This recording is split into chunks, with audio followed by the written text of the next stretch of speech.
Renungan Pagi, Agama yang Bersinar oleh Ellen G. White, 18 Agustus 2023. Mari kita berdoa. Bapa kami yang berada dalam kerajaan surga, Bapa yang penuh kasih, yang kami sembah melalui anak-Mu Tuhan kami Yesus Kristus. Kami bersyukur dan berterima kasih Bapa untuk hari yang baru, untuk nafas kehidupan, untuk kesehatan yang masih Engkau berikan kepada kami. Pagi ini kami akan belajar dari firman-Mu. Kebutuhan kami yang terbesar adalah kehadiran Roh-Mu yang Engkau curahkan kepada kami melalui anak-Mu, Roh Kristus, agar dapat menuntun kami ke dalam seluruh kebenaran. Biarlah Roh Kristus akan menolong kami agar kami dapat mengerti firman-Mu dan terlebih kami dapat praktekkan dalam kehidupan kami sehari-hari.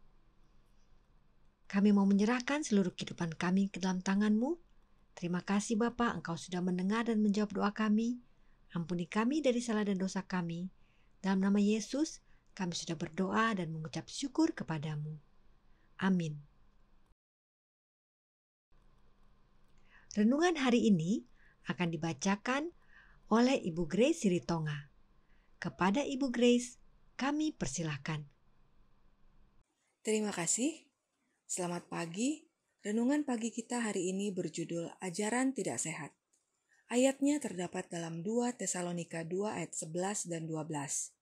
Dan itulah sebabnya Allah mendatangkan kesesatan atas mereka yang menyebabkan mereka percaya akan dusta, supaya dihukum semua orang yang tidak percaya akan kebenaran dan yang suka kejahatan.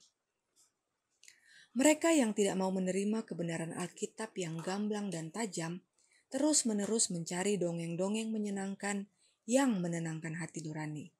Semakin kurang rohani, penyangkalan diri, dan merendahkan ajaran yang disajikan, semakin besar pengaruh yang diterimanya.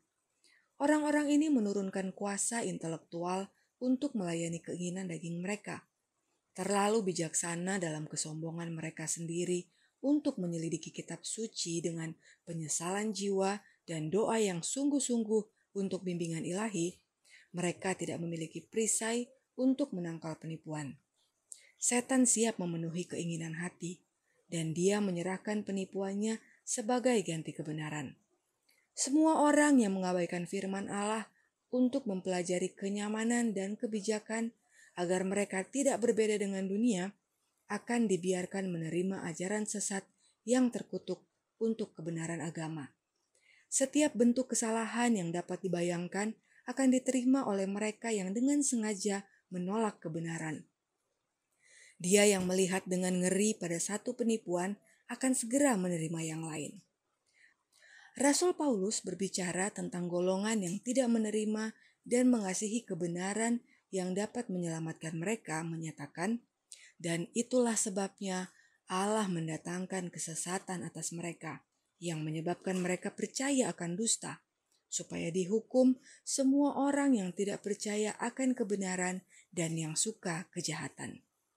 Dengan amaran seperti itu di hadapan kita didorong untuk waspada terhadap ajaran apa yang kita terima.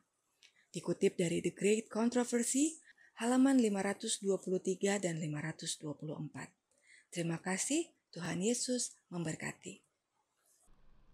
Terima kasih atas penata layanan Ibu Grace. Tuhan Yesus memberkati. Selamat pagi saudaraku dalam Tuhan. Pertikaian besar antara Kristus dan setan yang sudah berlangsung selama hampir 6.000 tahun segera akan berakhir. Dan si jahat melipat gandakan usaha untuk mengalahkan pekerjaan Kristus demi kepentingan manusia dan mengikat jiwa-jiwa pada jeratnya.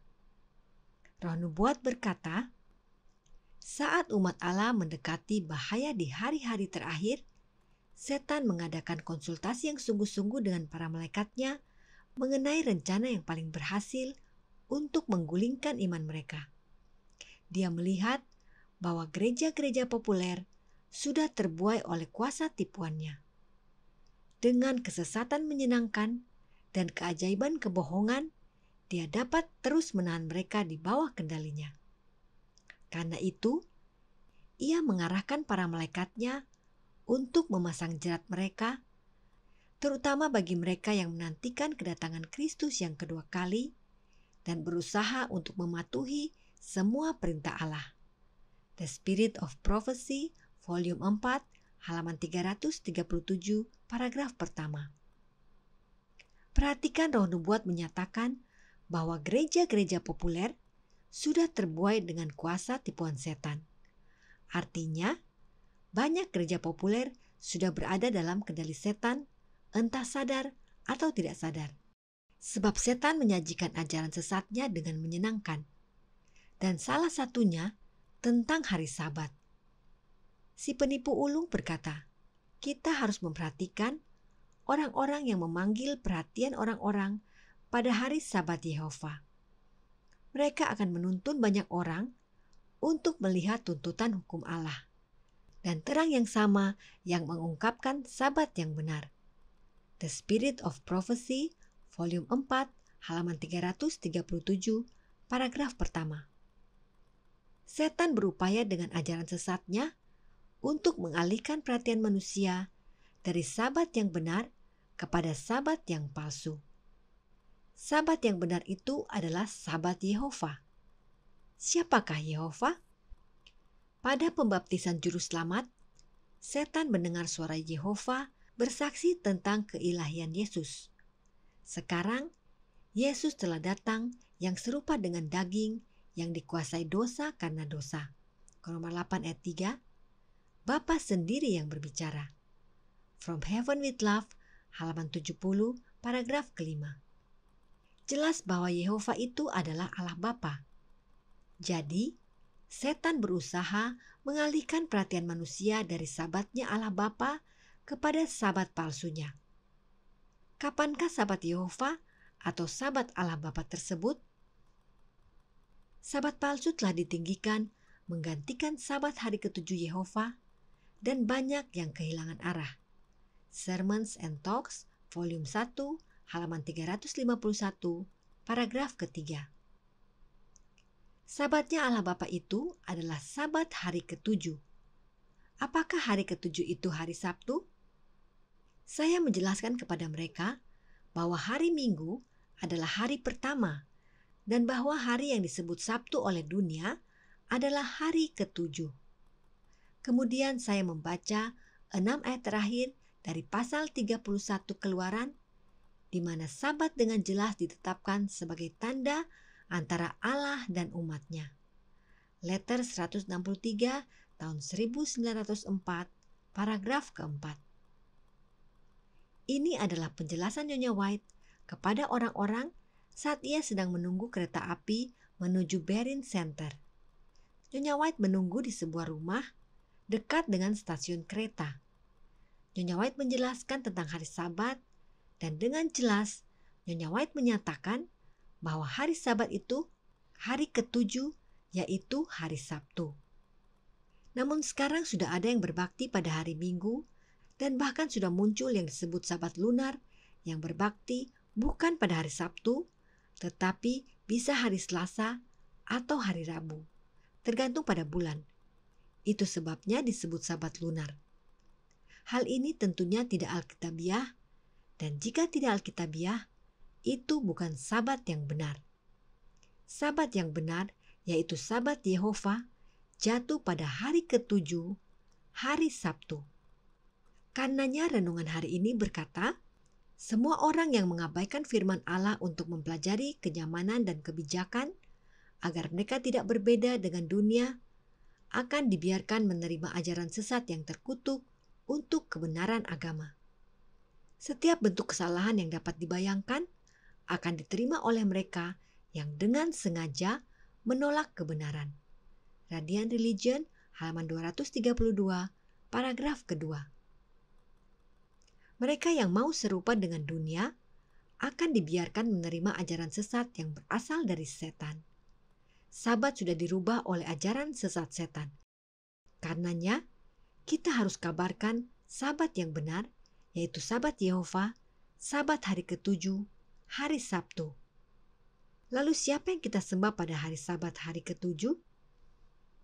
Semua orang yang memelihara hari ketujuh menandakan dengan tindakan ini bahwa mereka adalah penyembah Yehova. Jadi, Sabat adalah tanda kesetiaan manusia kepada Allah selama masih ada orang di bumi yang melayani Dia. Patriarchs and Prophets, halaman 307, paragraf kedua. Roh Nubuat sudah menjelaskan bahwa Yehova adalah Allah Bapa dan hari Sabat diciptakan untuk menyembah Allah Bapa. Sebab Sabat adalah tanda bahwa Allah Bapa adalah Allah kita dan kita adalah umat-Nya. Allah Bapa mewujudkan semuanya di dalam dan melalui Anak-Nya. Karenanya kita harus kabarkan Sabat yang benar, Sabat hari ke-7, hari Sabtu, kepada dunia, dan terlebih kita harus kabarkan kepada dunia siapa yang harus disembah pada hari Sabat, yaitu satu-satunya Allah yang benar, Yehova, yang adalah Allah Bapa. Dan kita masuk kepada Bapa hanya melalui satu jalan, yaitu Yesus Kristus, Anak Tunggal Bapa. Maka kita terlindung dari ajaran sesat setan yang sedang melanda dunia dengan hebatnya. Tuhan memberkati. Saya bawa dalam nama Yesus. Amin. Mari kita berdoa. Bapa kami yang bertata dalam kerajaan surga, Bapa yang penuh kasih, yang kami sembah melalui Anak-Mu Tuhan kami Yesus Kristus. Kami bersyukur dan berterima kasih untuk pelajaran firman Tuhan yang sudah kami pelajari pagi ini. Biarlah Roh-Mu yang Engkau curahkan kepada kami melalui Anak-Mu, Roh Kristus, akan senantiasa tinggal dalam hati kami, menuntun kami agar kami dapat tekun mempelajari firman-Mu dan tidak tertipu dengan ajaran-ajaran setan. Biarlah Roh Kristus akan menolong kami untuk menjadi saksi-Mu, memampukan kami untuk mengabarkan tentang Engkau, satu-satunya Allah yang benar, yang kami sembah melalui Anak-Mu, Tuhan kami Yesus Kristus, pada hari Sabat yang benar, hari ke-7, hari Sabtu. Besertalah dengan kami sepanjang hari ini. Terima kasih Bapa, Engkau sudah mendengar dan menjawab doa kami. Ampuni kami dari salah dan dosa kami. Dalam nama Yesus, kami sudah berdoa dan mengucap syukur kepada Bapa. Amin.